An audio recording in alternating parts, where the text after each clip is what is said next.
A mission from God. We're on a mission from God. We're on a mission from God. We're on a mission from God. You know, this revolution is filled with so many ironies, really.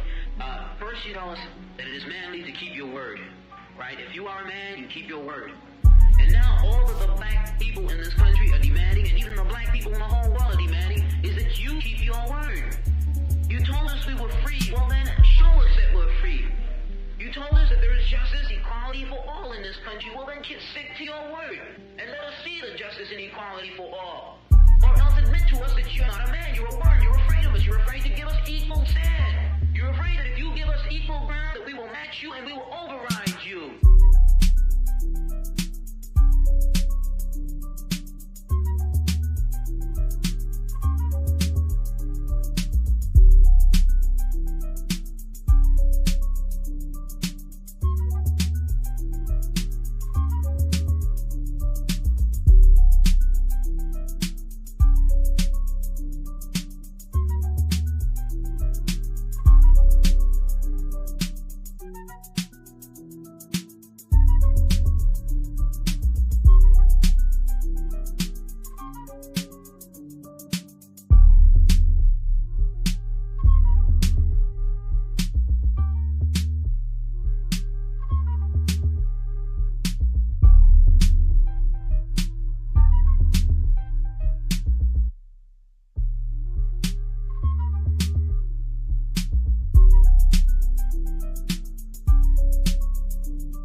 Mission from God. Mission from God. Mission from God.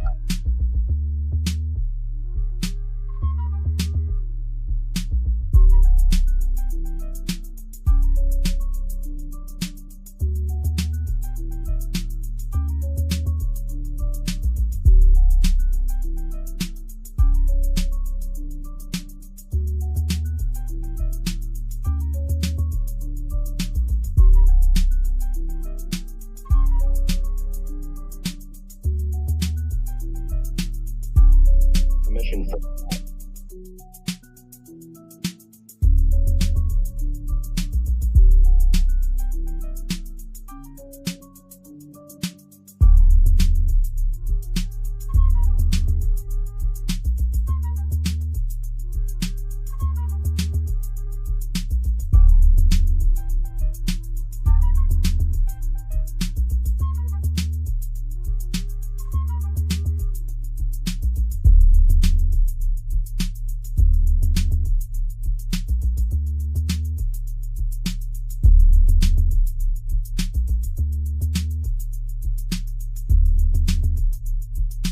You can kill all the black folks you want, baby, but you will not kill the freedom of black folks. It's coming. We're going to get it. We fought every one of your damn lousy wars, baby, and you give us nothing.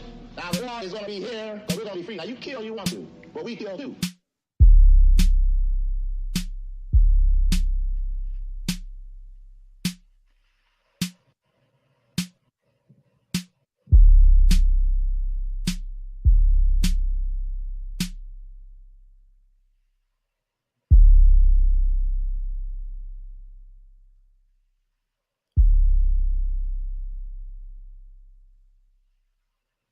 A mission from God. Yes, we are. We are indeed on a mission from God. I know a lot of y'all don't really think so, but I'm actually on a mission from God. Good morning. I wanted to bring this stream up because today is actually a pretty big day in this area. There is an Ann Arbor school board meeting, and people are coming in to this space that may have not normally been in this space. Apollo St. Charles, appreciate you, brother. Some people will be in the space that are regulars. I myself, it's been years since I went to a school board meeting. I plan to be there, possibly be able to speak my truth. Don't know exactly how it's all going to play out, because I've said from the outset that I do not want to take up any precious time from any family or individual that has a situation where they need to speak, because I have somewhat of a platform, you know. A mission from God. And I use this platform to bring out things that, you know, they're not only truthful, but, you know, they're things that I believe if I don't bring them out, nobody else speaks about it. There's people around here who do content online and they choose to speak about other things. I try to stay on the line of where we're dealing with families, dealing with kids. You know, I delve obviously into the political realm. Today, you know, I definitely want to stay on that flight, but I did want to acknowledge what's going to be going on tonight. I do believe there's still discussions going on with the potential termination of Janice Swift, the Ann Arbor Schools superintendent. There was a vote, which I believe it came in at 4-3, and that was to oust her. Since that time, she has garnered the support from many people. Like I said, some people who are regulars and some people who are new to the scene. And it seems as if she has some wind at her back right now. And where she said she looked to make this a peaceful transition and wanted to keep things on a positive end, it now sounds like she's fighting the termination or having to resign. So I look to learn more about that this evening. I've learned a lot over the last couple of weeks. Some of the nefarious tactics that have been taken by some of the people who are directly connected to the school board, people like Susan Basquette, people who were directly connected to the school board but are still indirectly connected to the school board in Ann Arbor Public School System, and that would be Brian Johnson and others. You know, it'll be interesting to see the capes tonight. It'll be very, very interesting. So anybody that's going to check out this live, I appreciate it, on the Villager on Deck channel. If you're checking it out on Facebook, that's perfectly fine too. I don't see everybody's comments on Facebook.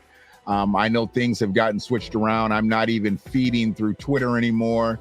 It seems like everything went awry when he turned that little birdie into an X. So I'm not looking to venture back down that path. I do Twitter, but very, very infrequently. So I have no problem with not streaming through Twitter. Appreciate you, Tria. Good morning to you. I'm sure I will see you at the school board meeting tonight.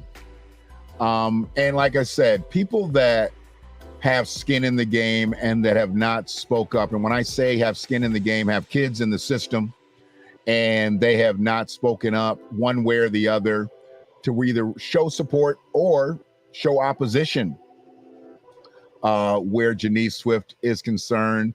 It just goes to show that, you know, the apathy and the lethargic behavior, and I'm speaking mostly from an American freedman end. I'm definitely speaking from an American black end. I can't speak from an end that I've never been. Okay. I don't know exactly what the American Jewish community is thinking right now. I don't know what the Hispanic community is thinking right now. I don't know what the Asian community is thinking right now. I don't know what the Arabic community is thinking right now. But I do know what I'm thinking, and I'm speaking it from an American freedman perspective, an American Black perspective, because everybody has an in on this. But for some reason, I've not only seen very little input by the people that are in the city or in the county and may have kids, in the system. I don't really expect to see people that are connected to schools speak up, because that could possibly put their jobs at risk. And I've never wanted anybody to step out there to where it could compromise their livelihood. But where people have had kids come out of the school system, whether it be over the last 10 years where Janice Swift has been the superintendent, or even before, if you've seen the continual downslide of Ann Arbor Public Schools over these last several years, you should be speaking up about it right now. I've spoke to a few people over the last several days regarding Roberto Clemente and how Roberto Clemente's demise came, and the way they acted as if that they could turn an elementary school. At that time, it was an elementary school, and they still tried to turn it into an elementary and alternative school. Very, very odd set of circumstances where you had the young kids, the K through 5 kids going to school with people who were high school age, because they had broken those systems down. And it's just really strange how a lot of this has now not talked about. And I felt that once they did what they did with Roberto Clemente, which is very odd, they sold it to the Arab community here in town or in the county. When they sold the school, it just made no sense why you would take $1 million for a building that costs $3 million to build. It costs $3 million to build, but you sold it for $1 million. It's still something that baffles me, and I haven't done a lot of research into how it lost 66% of its value, but I'm going to, and I'm not trying to hold any one individual's feet to the fire, but it just speaks to the lunacy, because we have buildings that are now in the district that are now dilapidated, and that building is actually flourishing. They've done great things with that building. It really didn't need a whole lot of stuff to be done to it for someone to come in and create their own school curriculum. So it is what it is. But with this school board meeting tonight, there's going to be a lot of discussions as far as the support, for Janice Swift and people that are opposing Janice Swift, and some of the ongoings that have happened over the last several months and several years under her watch. So I look to be in attendance in that, and I'll be listening to the community, and also hearing from the board and what they're thinking as far as moving forward. So I'm still a little bit upset that I have not seen men. And this is where I get on my soapbox to speak about mothers and fathers and, coming together.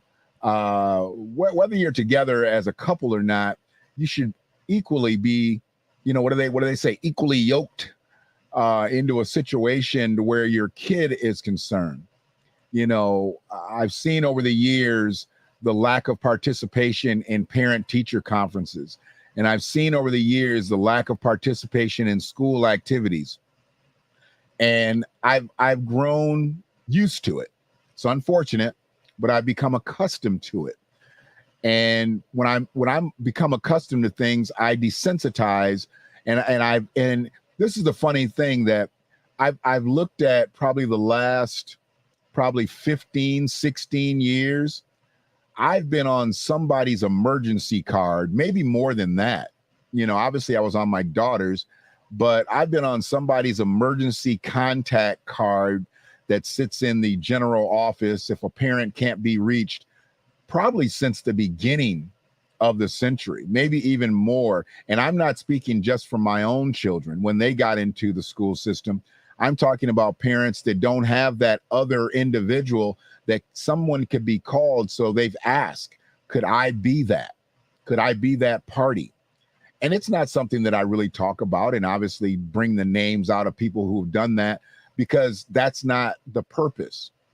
But the thing is that if somebody trusts me enough to be an emergency contact, they obviously know that I not only have their best interest at heart, their kids' best interest at heart, but I'm a solid enough individual to where if the school system does call me and they need something to be done with said child, that I can give a decent answer. Let's just say that, an answer. Or if they need me to come to the school or facilitate something, possibly even talking to the student, that I am a trustworthy individual. I take pride in that. You know, I take pride in that. I used to kind of shy away from that, but I take pride in, and where some people have said, you know, you're a good dude. You're a good dude. And I don't really need someone to tell me that I'm a good dude to be a good dude. I think I've done well by people out here, whether it be them or their children, long enough to where people just understand I'm not someone that is going to be against your best interests. I may not speak up about you every single day, every minute of the day, but I'm never going to speak against you if you're out here trying to do the right thing. And I've seen a lot of parents, you know, come under, you know, fire for dealing with situations the way they have to deal with them. But, you know, things are tough out here for folks. And when they have to bring in an individual like me to kind of be a proxy for them, that lets me know that, you know, they're trying to just keep all the wheels on the track. And if anything does arise and they're not able to tackle it themselves, they at least have a reliable party, you know, that they can turn to. And I appreciate that. What's going on, cuz? I appreciate you. Absolutely. What's understood does not need to be explained. And what I'm going to do today is I'm going to be explaining some things where we talk about mission statements. Mission statements mean a lot because it shows what your purpose is.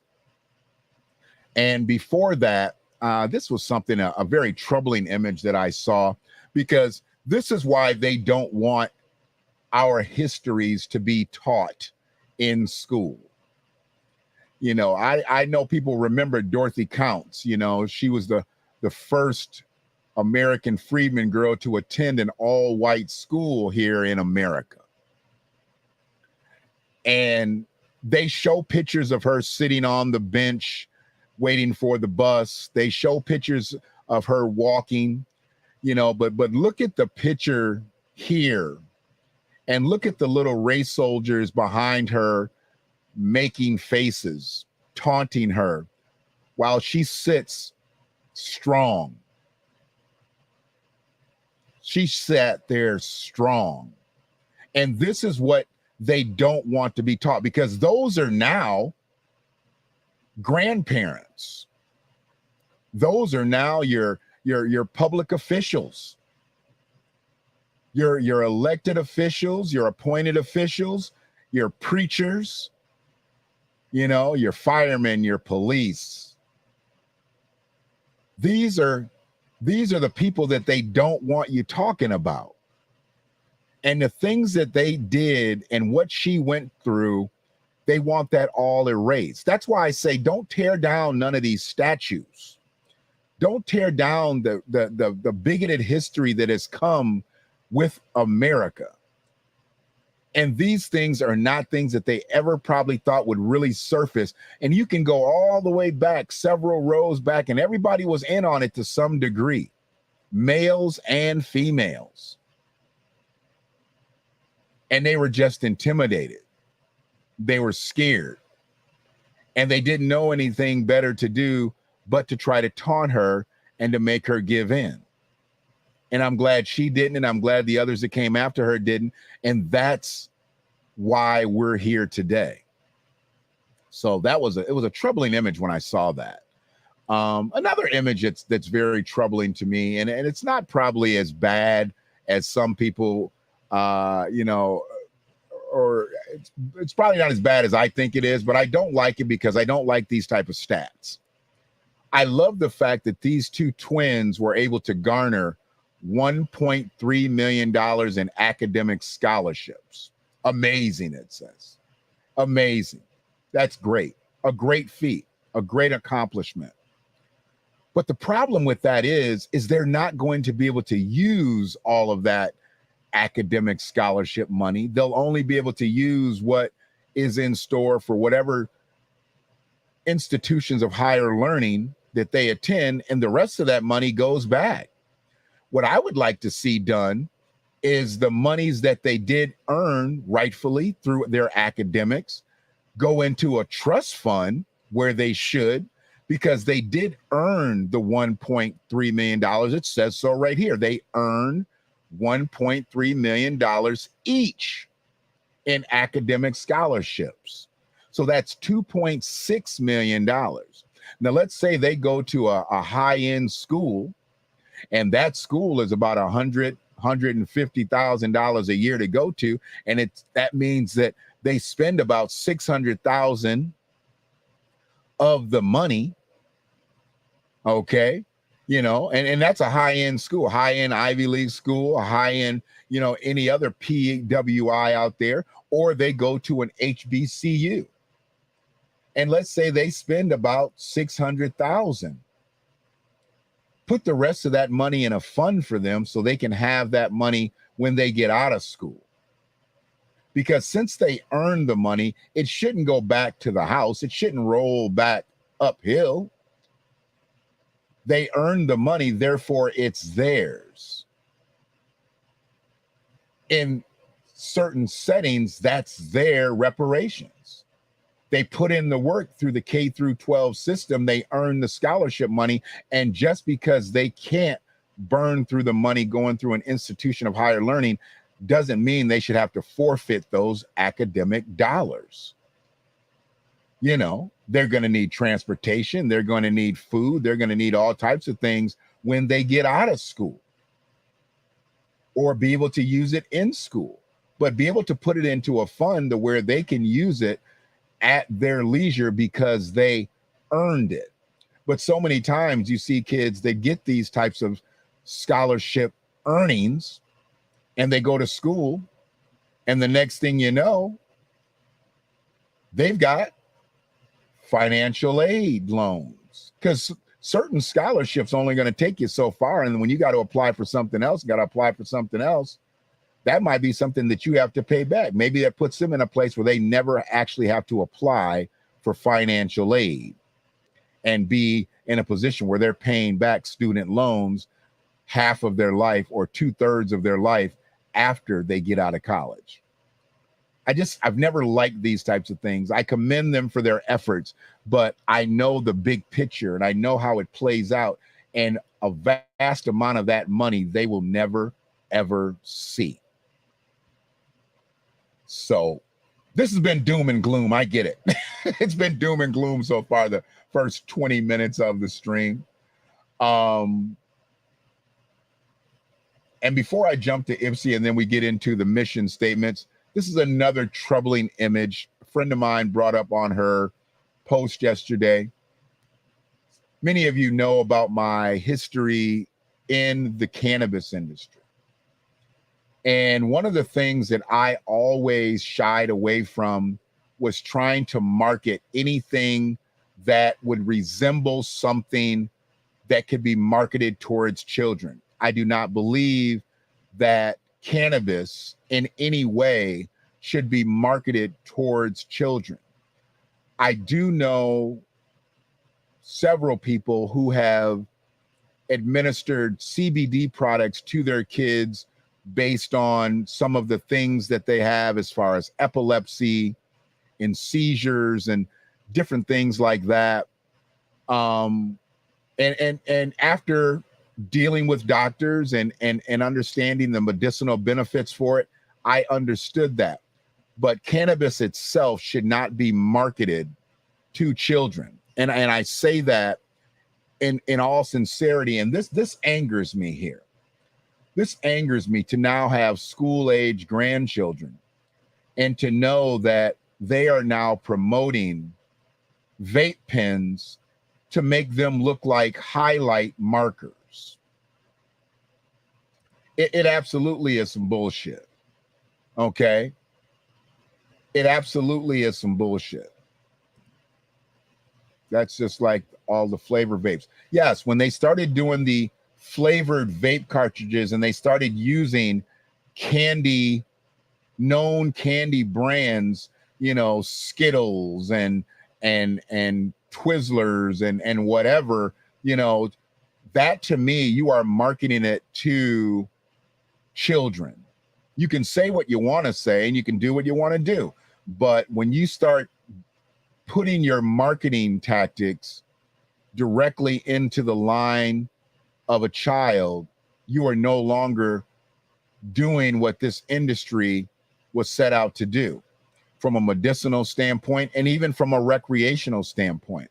I find this to not only be insulting, but as I stated on her post, you know, they are literally turning me from an advocate to an anarchist. I don't want to see my grandchild point at a picture like this to think like that's a marker, because it's not a marker. It's a vape pen. It's something that shouldn't be marketed to children. And unfortunately, this is now being approved to the point where it's going into the stores, which are supposed to be for adults, but you better believe the way this industry is moving, you're going to start to see open marketed stores like your party stores, your liquor stores, and your gas stations. Gas stations already sell liquor and beer. It's just a matter of time before they start selling cannabis out of the gas station. They already sell CBD products in gas stations and liquor stores. Delta 8, Delta 9 products, they already do this. This is something that the industry said that it would not do, that they were not looking for it to do. But it looks as though they're looking more for profit than they are looking for kids to prosper. So I get it. I'm not for it, but I get it. I did actually look, and I finally found the name of this school system.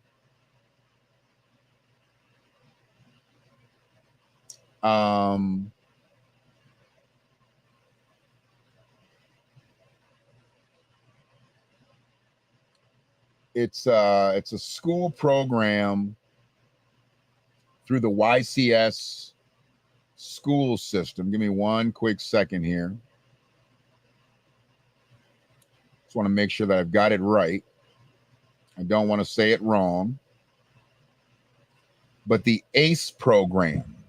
And I said that I would come back once I actually had the acronym and I could say it. Achieving College and Career Education. Achieving College and Career Education. And just reading the caption, teaching methods incorporated in this program are designed to reach and support students in a small, innovative learning environment. ACCE, which I hear people just say ACE all the time, utilizes community partnerships, personalized instruction, online learning, and a hands-on approach to finding academic solutions. Enrollment in this program is by referral only and is not an option that students can choose during the course selection process. Basically, what it is an alternative program, much like Pathways has in Ann Arbor. And you have kids that have behavioral issues. You have kids that have academic issues. You have kids that kind of need that hand up, you know. And one of the things that I've learned most recently is that they're using systems to allow kids to gain credit to where they can graduate from high school with less than high school graduate credentials. I'm trying to say that as nice as I can. Because what I really want to say is there ain't no fucking way that a 15-year-old who has behavioral and academic issues should be given a high school diploma because they tested out on a computer. Who's in charge here? Who's in charge here? A mission from God. So when I see things like this happening, I have to say, I'm absolutely a mission from God. Oh yeah, I'm on a mission from God, because if I wasn't on a mission from God, if I was coming from a demonic stage, I'd be ready to cook everybody by name. But I'm not trying to tear anything or anybody down. I'm just wondering, what the fuck, Ypsilanti Community Schools? I know just as of Monday, this is Wednesday. As of Monday, there still weren't bus schedules out for many of the bus routes for kids in Ypsilanti schools. And as a matter of fact, let me just send a text out. Let me just send a text out.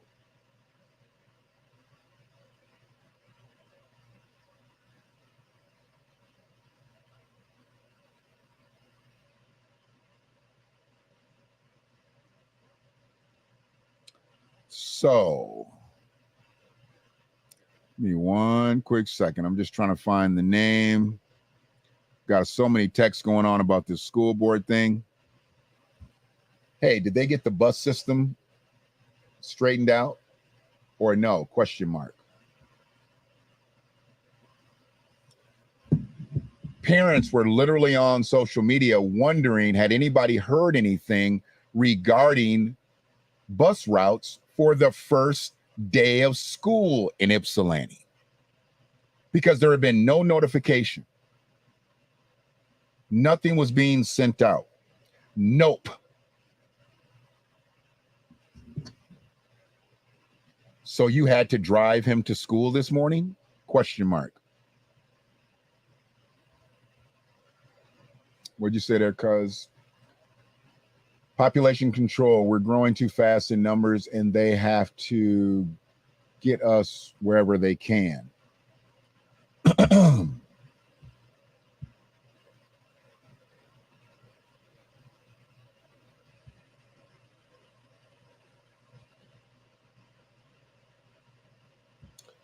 They're responding.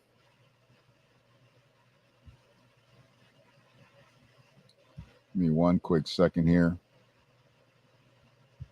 I'm in a group. I just want to let them know the reason why I'm not responding. I'm actually live right now, period. I'll catch up once I'm done. Thanks for the introduction. So you had to drive him to school this morning? Yes. And then turn around and go get him because, oh, wow. Looks like, I don't know. He's probably getting some testing done right now. That's all I'll say on that. Okay. We've got to stay on these school systems. We've got to, as parents, as people in the community, keep them in line just as much as we need to keep our children in line, because I said the onus is on the parents. I'm not putting my now grandkids, we've gotten all the kids out of the paint. Now it's my grandkids. I'm not putting the onus on any type of educational system for my grandchildren. I want to be and play as integral of a part that I can in my grandkids' education while I'm here. Because I know that the school systems are failing from day one. I have faith in them to do what they're going to do, but I don't have faith in them to do everything. We cannot put the onus on the educational system. The first school that your child should go to is in your house. That's the first school that they ever should attend. And some people don't believe that. Some people think that they can cast their kid off to a daycare, into a pre-K, into a K through 12 system, and everything's going to take care of itself. No, it's not. They've got school systems out here that are willing to push your kid out at 15 or hold them on to what they're 19, was it 19 years and 9 months, whatever it is. I forgot what the time that they expired, that they push them out of the school. They'll push them out with the same diploma that's worth nothing because those kids are not up to that diploma's stated nature. They are not a high school graduate. They may have a certificate of completion. I heard this term, certificate of learning. I guess some of the diplomas used to say certificates of learning. And whatever fancy schmancy word, it's just like unhoused. They don't like saying homeless, so they say unhoused, unhomed. I guess these kids are unlearned. It is what it is. But we've got to get better, and we've got to get in sync with our children's education before we send them to school. It's too late once you send them and now they're being infected by things that, you know what, it's probably not what you really want them to learn. There's school systems that are teaching kids that you don't have to tell your parents everything. That's bullshit. Since when should a child keep anything from their parent? The person that clothes them, the person that feeds them, the person that houses them, the person that transports them. So you're supposed to keep secrets from them, but the teacher should know, the administrator should know. Fuck out of here. A mission from God. So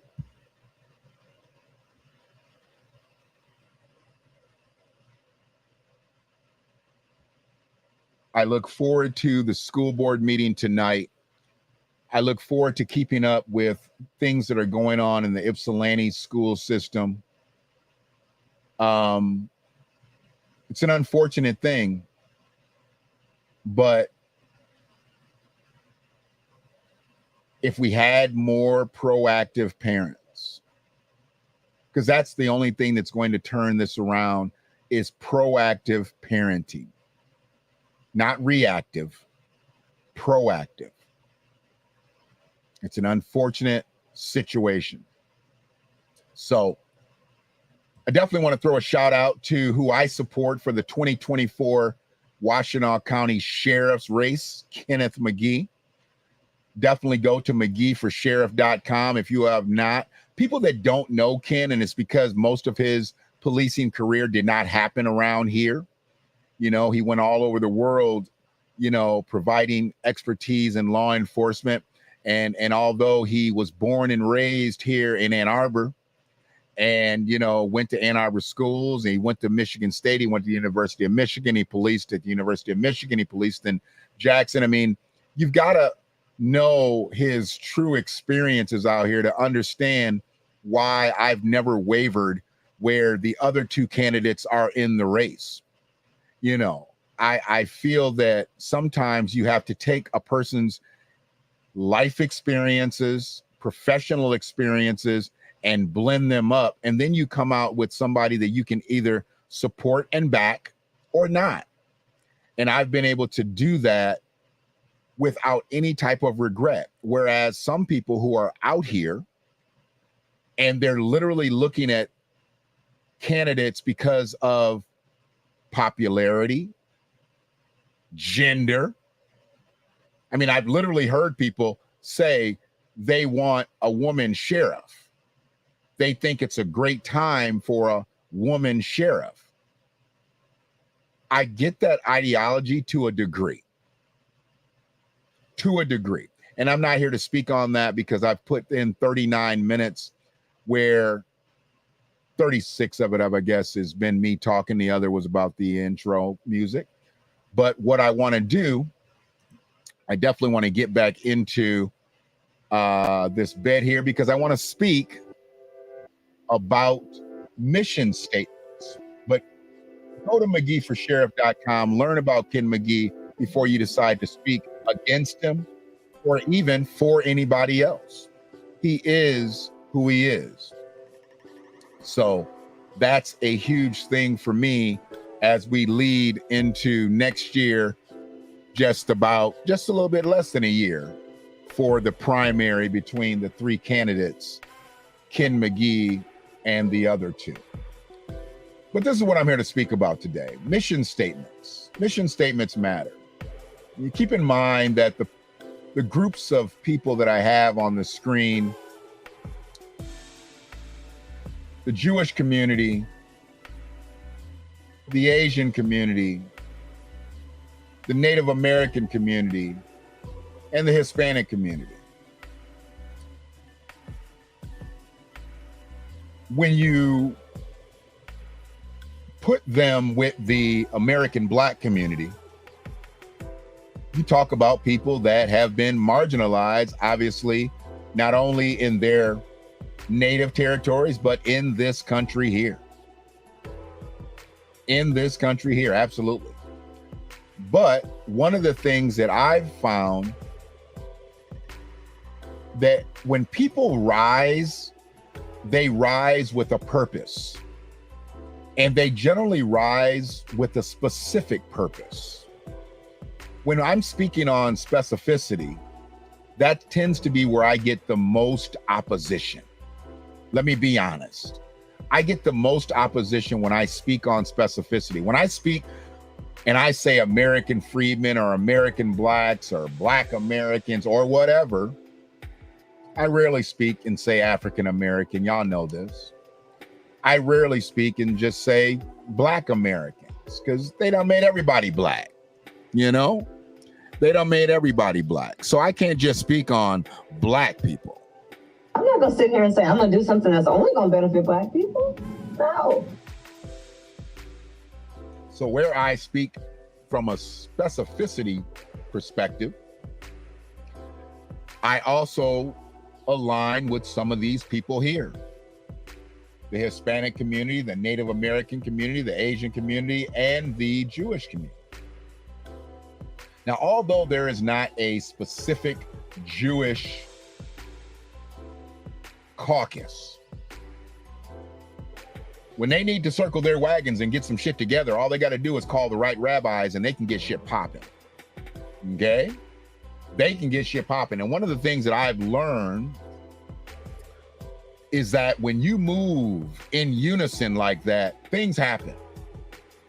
You put people back on their collective heels because they see you're moving with specificity. And where we have not moved with specificity is where I believe that we have discounted ourselves. We have absolutely discounted ourselves. So where I want to speak from today, and I want to start with the Congressional Black Caucus. And I want to bring up the Congressional Black Caucus's mission statement. And when I bring this mission statement up, to some people, it's going to be surprising. To some people, it's going to be surprising. To other people, they won't be surprised at all because they know what the Congressional Black Caucus has been about and really who they've been for. They're not even specifically for Black people. I heard that they don't even allow Republicans to at will join the Congressional Black Caucus. They've basically made it a Congressional Democratic Black Caucus, which is odd to me. Why wouldn't you want all people, as they say, of color, to be a part of the Congressional Black Caucus? I don't know. But I want to start with the Congressional Black Caucus's mission statement. Okay? And when I look at this mission statement, let me bring that up a little bit. I'm actually going to fill the screen with it and I'll drop out so you don't miss a word. When you see the Congressional Black Caucus, and what I did was I copy and pasted everybody's mission statement and I put it in my email, okay? So when you see the Congressional Black Caucus's mission statement, It breaks down as such. The Congressional Black Caucus has been committed to using the full constitutional, statutory authority and financial resources of the federal government to ensure that African Americans, and I'm not sure why it didn't stop right there, y'all. I don't know why it didn't stop right there. But that's part of the problem. To ensure that African Americans and is where we get in trouble. And other marginalized communities in the United States to have the opportunity to achieve the American dream. They're not just focused on the African American achieving the American dream. They're focused on other marginalized communities. And in some things, I don't think there's a problem with that. But when this is your mission statement, when you're supposed to be the Congressional Black Caucus, you should be speaking with specificity. You should be speaking for what I know people identify themselves as, African Americans, not other marginalized communities in the United States to have the opportunity to achieve the American dream. I don't see anything wrong with anybody else and their pursuit to achieve the American dream, but they need to pursue that on their own and not with the specific help of the Congressional Black Caucus. We got our own problems over here. So whatever Negro or whoever the Negroes were that put this mission statement together, I got heat for y'all. As part of this commitment, the CBC has fought for the past 50 years to empower these citizens and address their legislative concerns by pursuing a policy agenda that includes, but not is limited to, the following: reforming the criminal justice system and eliminating barriers to reentry. Eliminating barriers to reentry. Eliminating barriers to reentry. Well, what do we got? What do we got to worry about reentry for? American Black folks are not in danger of being deported. Why do we have to concern ourselves with eliminating barriers to oh, they're talking about illegals. They're talking about illegal migrants. They're not speaking with the specificity of marginalized communities, probably who are just poor American citizens, no matter what ethnicity they may be. They're talking about illegal migrants. Combating voter registration or voter suppression, expanding access to the world-class education from pre-K through post-secondary level. We have a whole lot of problems with that as American Black folks, but they want to make sure that they get that in to marginalized communities too, so they can rise up to achieve the American dream. Expanding access to quality, affordable health care and eliminating racial health disparities. Expanding access to 21st century technologies, including broadband. I'm not sure why the CBC needs to be involved in my internet access. I guess I should thank them, but whether they're involved with internet access or not really doesn't matter to me and shouldn't matter to anybody else. Strengthening protections for workers and expanding access to full, fairly compensated employment. Expanding access to capital, contracts, and counseling for minority-owned businesses. For minority-owned businesses. For minority-owned businesses. That doesn't necessarily mean American Black folks. They call all kinds of people minorities now. And until we are not the majority in or the majority in numbers, we will be the minority in numbers, so they can call anybody a minority. They can call the AAPI community minority. They can call the Hispanic community minority. They can call the Native Americans minorities. They can call the American Jewish community minorities. So I don't know what that's for. And promoting U.S. foreign policy initiatives in Africa and other countries that are consistent with the fundamental rights to human dignity. A bunch of babble from the beginning to the end.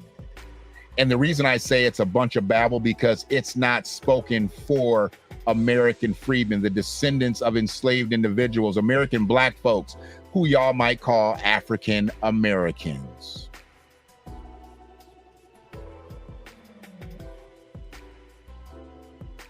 We are inclusive with others, but no one includes us into their equation. Self-care, take care of home first. 100%, cuz. 100%. So let me get back to this. Let me go find another mission statement. Shall I? I'm going to go find another mission statement. Let's go with the Native American mission statement. If I'm not mistaken, I believe this one is quite lengthy. So let me get into this one.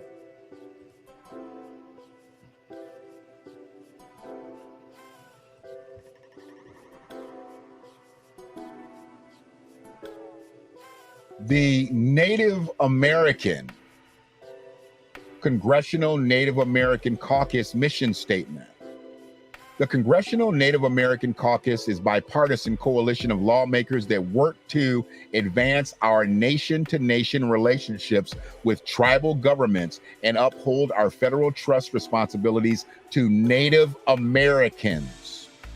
It don't say and. It don't say and. It doesn't include anybody. It says to Native Americans through the legislative process. The caucus works on a bipartisan basis to meet our nation's moral and legal commitments to American Indians, Alaska Natives, and Native Hawaiians across a broad range of policy areas, included but not limited to health, safety, housing, education, economic development, and cultural preservation. I like this one. As outlined in Article 1, Section 8 of the Constitution, the caucus works to protect the tribal sovereignty. Members work to maintain close relationship with tribal nations and their representatives and amplify the voices of Native Americans, not and marginalized communities, not and people of color, not and other minorities. It just says Native Americans. You understands me? It just says Native Americans. A mission from God. I'm on a mission from God. Come on, y'all. We're on a mission from God. We're on a mission from God here. Members are connected with experts and leaders within Indian country. Indian country, such as the National Congress of American Indians, for information on legislative proposals that impact Native American tribes. Woo! They spoke for American Indians. They spoke for Native Americans. They spoke for Alaska Natives, Native Hawaiians. They spoke for themselves and no one else. No one else. I like that. Because when you have a caucus and it's called the Congressional Native American Caucus, you should be speaking about Native American issues. Just like when you have a caucus called the Congressional Black Caucus, it should be speaking solely about Black American issues. See where I'm going here? Maybe, maybe not. Most people don't. Takes a while for people to catch on. That's why most people still looking at me through Facebook and they don't go to the Villager on Deck channel. Y'all some lazy motherfuckers. Y'all lazy. I don't know why you don't go to because once I cut this Facebook link off and I only go through YouTube, I will be content with the 5-6 people that actually watch the video through the Villager on Deck channel. It doesn't matter. I appreciate the support. And I know it makes it easy for you to catch it through Facebook, but Facebook, y'all do know they only allow about 16 to 20% of the people that I have as Facebook friends and I am networking with to see my streams. They limit the amount of people that can see my streams, no matter how many people I share them to. Nobody shares the videos and I don't share the videos. 16% to 20%, that'd probably be about 80 folks that I'm friends with on Facebook. So my streams got to fight through the crazy algorithm that Facebook has set, not against me, but it's against everybody. Anybody that launches content on Facebook, the only way you can get it really out there is they want you to pay for it. They want you to pay to be seen. Well, I'm sorry, this ain't a club. I know people go to the clubs to be seen. And I'm not gonna pay to be in the Facebook club. If my message can't stand on its own, then it just won't stand, now will it? So let me find another caucus's mission statement. Shall I? I shall. Let's go to the Hispanic Caucus, the Congressional Hispanic Caucus.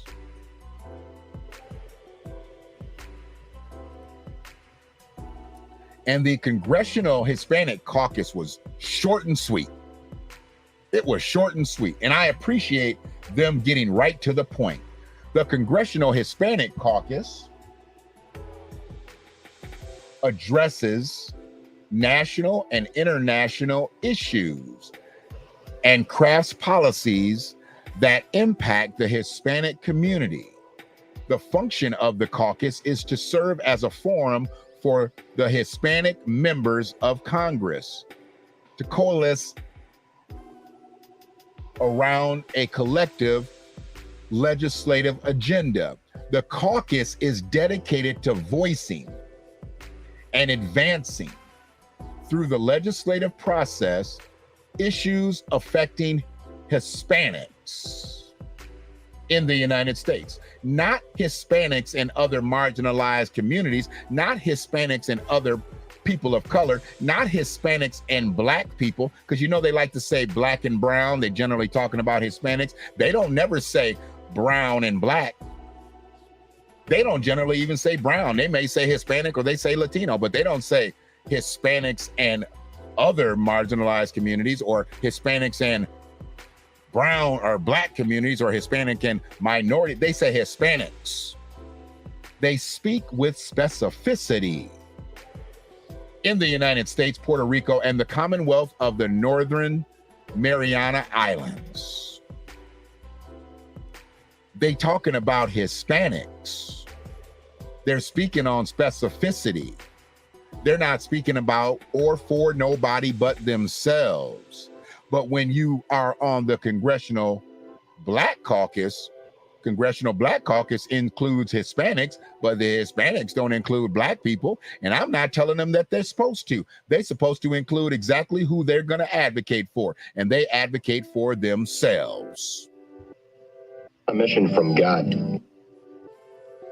So when we think about those things, when we get to the point where we are, like tried that earlier and something was wrong, so I went to Facebook, I might have a bad signal. You may. YouTube sometimes make you have to be in a good space with your signal. I appreciate that. And I wasn't just signaling you out. I'm signaling anybody that's going to check the live out, cuz I mean, the fact that you did take it personal, I appreciate that. It also lets me know that you're listening very intently.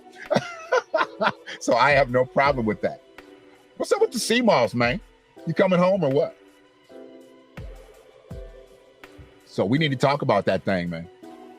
So I want to find, and I believe I have one more situation to talk about as far as mission statements are concerned, because mission statements matter. Mission statements matter. And if they didn't matter, they wouldn't be put in play. And if they didn't speak on specificity, they wouldn't be made the way they are. You notice how no group writes their own civil rights bills?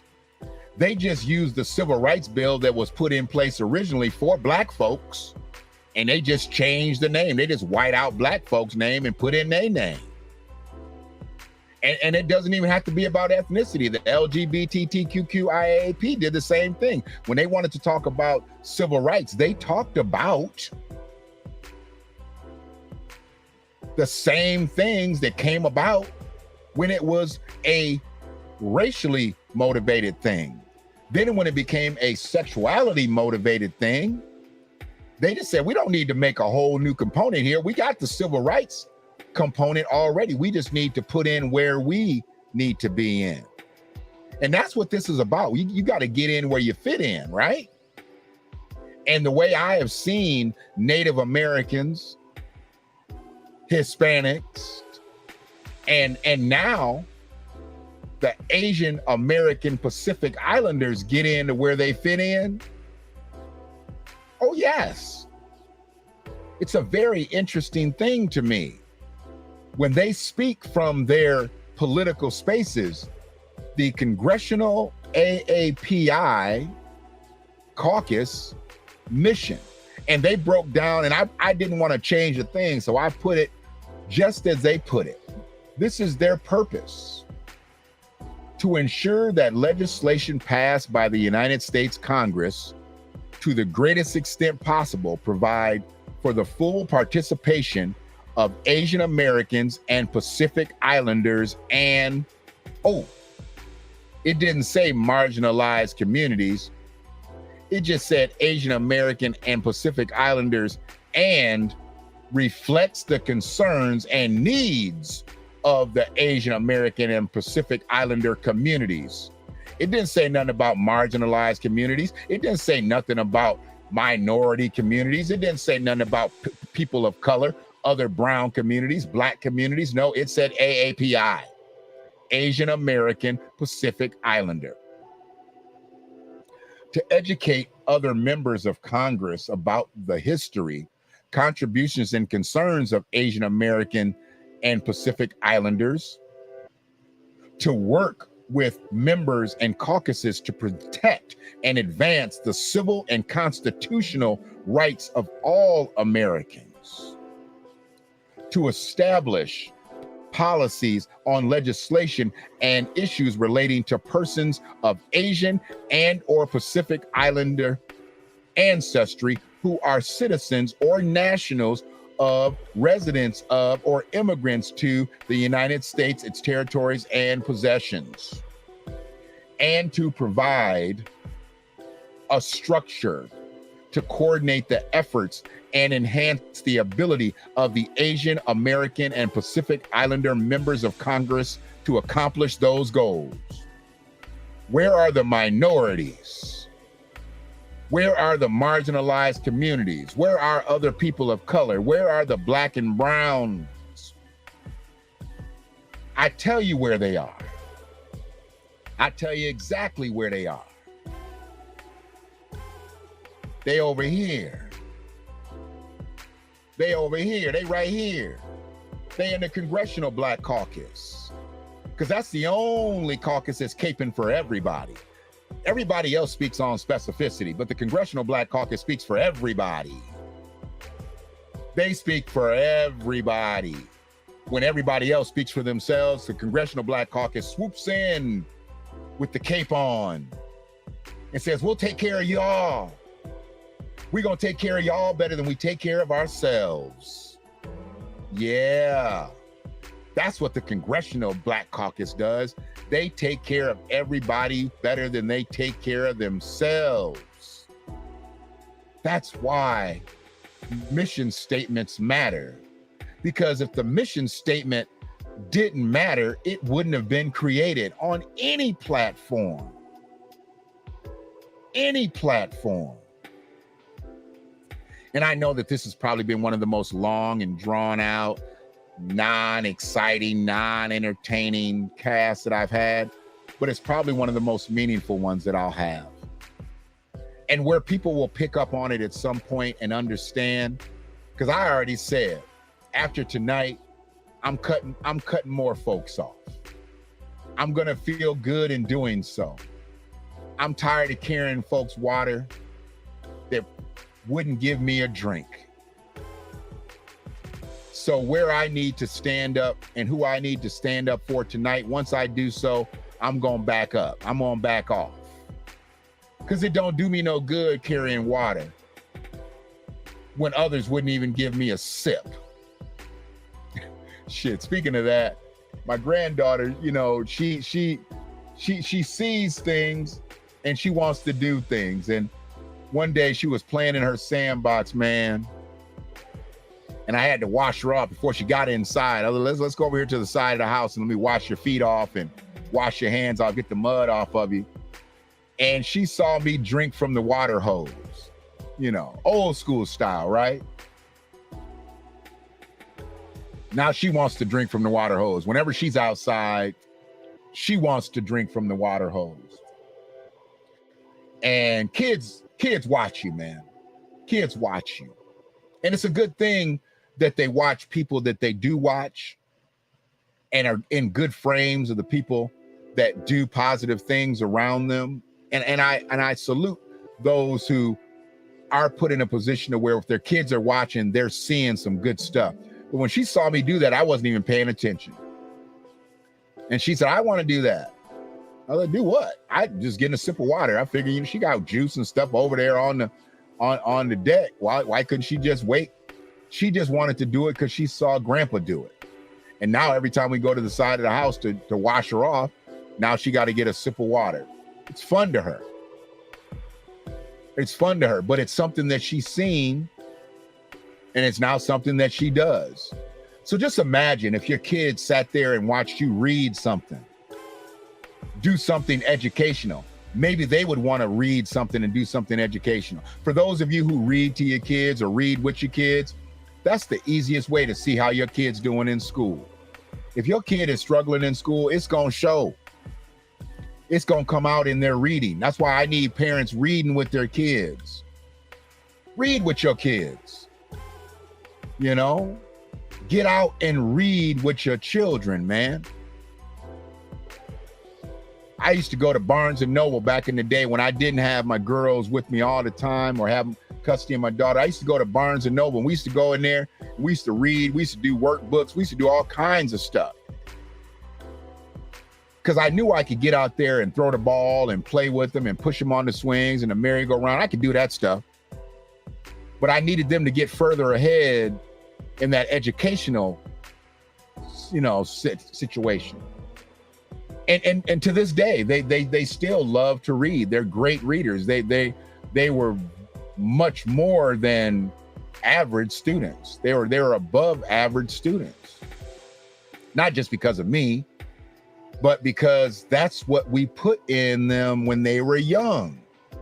And if you don't do it really from that 0 to 3 age, once you get to 4 and 5 and they start generating habits, it's going to be hard to put a kid down in front of a book. And I mean a real book, not just a tablet, not just an iPad, not just a Chromebook. We need to be flipping pages with these kids. They don't know nothing about drinking from the hose. They really don't. Mine do, though. Mine do. So yes, where we are right now is we are in a space to where if we don't start speaking on specificity, we ain't gonna have to worry about a mission statement. Nah. A mission statement ain't gonna help us one bit because we so far gone and we so far off politically. And I'm like this close to flat out supporting Cornel West. I'm like this close. I've been listening to him, watching him make his moves. You know, it's not that I don't support him. I just haven't thrown an endorsement behind him. Because I definitely know I can't vote for Joe. And y'all know I can't vote for Orange Julius. something tells me he's going to be around too for the election. They can put all these charges and indictments on him they want to. I don't believe it's going to make one bit of difference come next year. I just don't see it. So where we are right now, we need to be in a space to be thinking more collected. It's going to take more than a politician, whether it be on the local end, the national end. It's going to take the people. It's going to take the people. It's literally going to take the people. And for people who don't want to get into this space, I don't want to hear nothing. Somebody was just complaining yesterday. I can't remember exactly who it was. They were just complaining how much their ice cream was at Baskin Robbins, I think it was. They was upset too. It was like $5 and something. $5 and something for a cup of ice cream. Like literally you can sit in the palm of your hand like a cup. A cup at Baskin Robbins. They was mad. And they was probably more mad about that they didn't get enough ice cream. They probably could afford the $5, but they was more mad because they probably was still hungry. They still wanted some ice cream. And I get it. I get it. If I wanted some ice cream and I was scraping the bottom of the cup, I'd be pissed off too if I just paid $5 and something. But stop being lazy and just go to Kroger and you can pay $5 for a half a gallon of ice cream. And you can eat as much as you want. Hopefully you won't eat the whole half gallon at one time, but it is what it is. Don't be upset because Baskin Robbins done raised their prices up and you done missed that boat. That inflationary times boat, because that's what it is. We are in inflationary times. And I apologize to anybody out here that doesn't get what I'm saying, but that's your fault. It is most definitely your fault, because a mission from God. I mean, literally, I'm on a mission from God. We're on a mission from God. I'm on a mission from God. We're on a mission from God. And I've used that Blues Brothers drop in fair use. Y'all know that I ain't trying to make no money off of John or Dan or anybody else that made that movie. One of the greatest movies of all time in my book. All the people that were in that book, in that movie, great movie. I didn't like the sequel too much, but the movie itself was a great movie. I might watch that again soon.